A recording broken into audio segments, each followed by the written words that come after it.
มองอยู่อย่างนี้ก็ดีเท่าไรไม่ต้องคิดอะไรมากมายถ้าบอกรักอาจเสียเธอไปก็ได้เก็บไว้อาจได้รักนานกว่าพูดไปแค่ได้ใกล้กับเธอก็พออย่าไปกับคออะไรให้เสียงไม่ใช่ว่าไม่รักเธอแต่แค่ฉันไม่กล้าจากออกไปก็กลัวว่า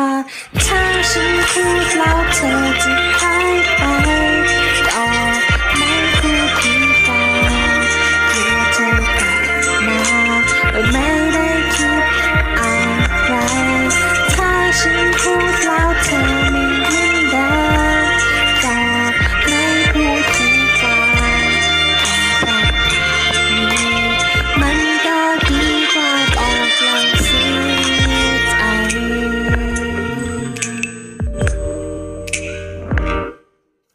อีกน้อยต่อให้ไม่ใช่คนสำคัญแต่ก็ได้คุยกันทุกวันได้เท่านี้ฉันก็พอไม่ใช่ว่าไม่รักเธอแต่แค่ฉันไม่กล้าจากออกไป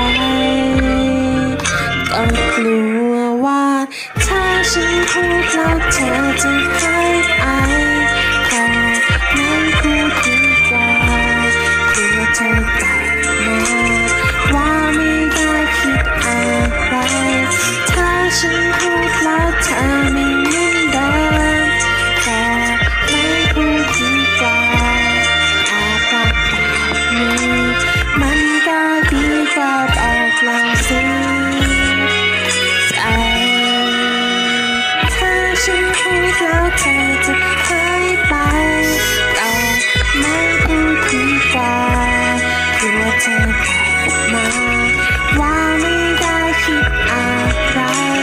ถ้าฉันพูดแล้วเธอไม่เหมือนเดิมก็ไม่พูดดีกว่าอาภัพแบบนี้มันก็ดีกว่าบอกเราเสีย